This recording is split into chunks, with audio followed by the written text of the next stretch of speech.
Hi everyone, welcome to Q5, and in today's video we have a look at the Tecware Q5, which is an affordable gaming headset that retails at just RM159. Now the Tecware Q5 here, as you can see, is a lovely headset.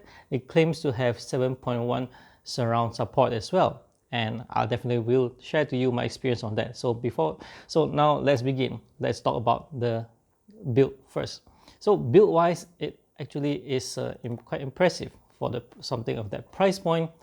It has a padded headband, a soft memory, it's called a soft memory foam leatherette ear cups. Yes, so I need to refer to my text on what the name is called. And as you can see on the ear cups, there's also LED, RGB LED, that is, and you can set your colors.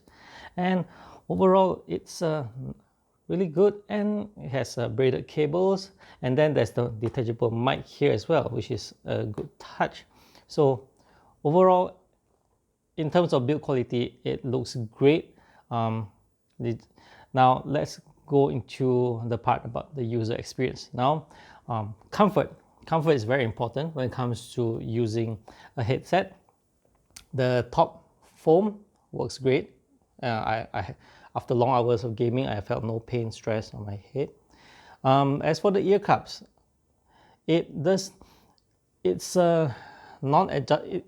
stuck on this band. It's not as flexible as one hoped for, but fortunately it works well on my head, so the mileage varies on your comfort. For me, I've been using it for countless hours.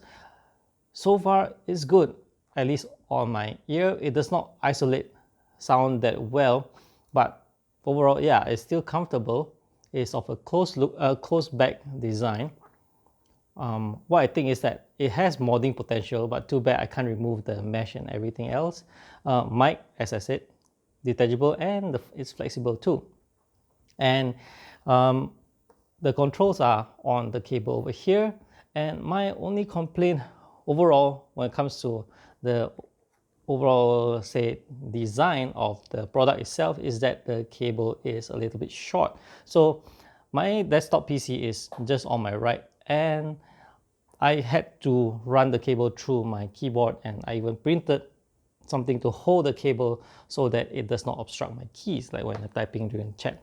So if your PC is on the floor, or if you're using an ultra-wide monitor where your PC is a little bit further away, then you might have to consider using a USB extension.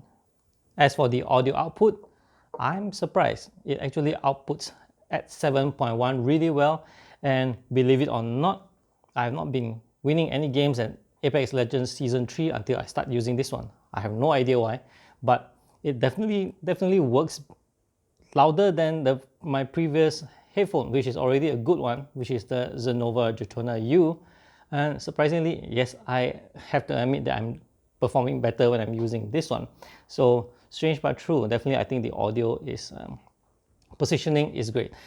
But all this might sound rosy.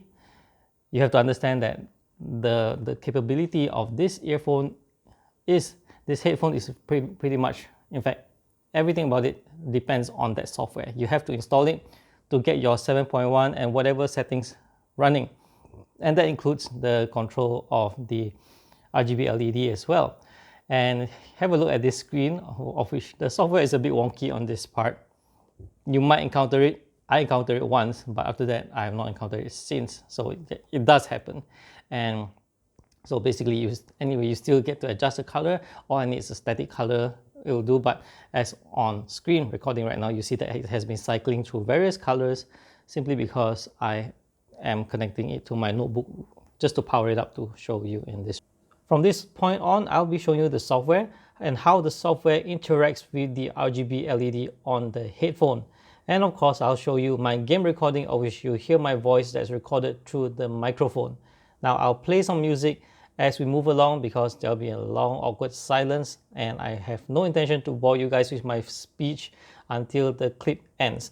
Now you can skip to around the 6.5 minute mark for the rest of the review.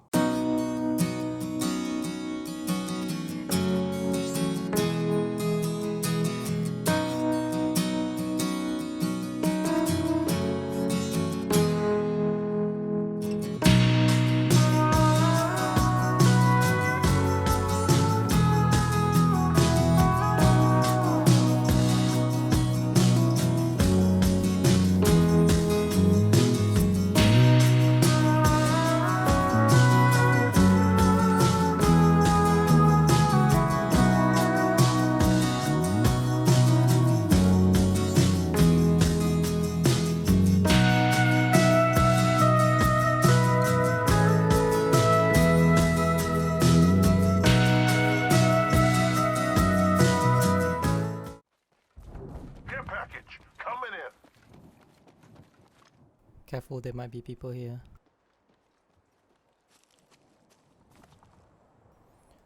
People have been here. People have been here, but it looks like coast is clear.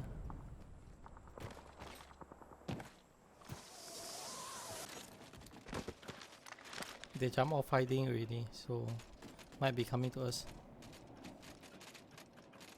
Rings around the corner and we've got 30 seconds. Health drone if you need it. Need to go to a safer place. Might be something good this way. For those audiophiles, please, this is not the phone for you. First thing, there's no 3.5mm jack connector for you to connect to phones and such. Second thing, if you're connecting to a computer, one, don't expect great sound stage from this one, although it's reasonable in my book, but just don't expect too much out of it. And right out of the box, the audio output is not as good as one would hope for. Well, come to think of it, it's an RM159 phone. You can't expect much from it, but actually it's pretty decent. Based on what I heard, based on what I tested, the output is heavy on the bass and weak on the treble. So if you are, at least to my audio listening preference, when I'm saying audio preference, I'm referring to music listening, not games. So I'm not too picky on games, but my preference is not to have it too bassy. But in the end, I still adjusted it to my liking, which is I pushed the equalizer higher on the treble part and lowered on the bass, and it pretty much suits my liking. So overall, that's it. This is an awesome stuff from Tecware, and this also pretty much this also completes my Tecware gaming setup. All this while I have been gaming on a Tecware mouse and then a Tecware keyboard, and I also had the Tecware mousepad. If you remember all my reviews on these things, except for the keyboard review will come later. It's a new keyboard. So now with those three components and adding this one, I am a complete Tecware gamer. So Tecware, you would like to have me as a representative? So yeah, good stuff. And some of you may say, do you use Tecware casing? Well, I do have Tecware casings. It's not on my gaming rig, that's all. But yes, I do use Tecware casings. So overall, what do I think of this? Excellent.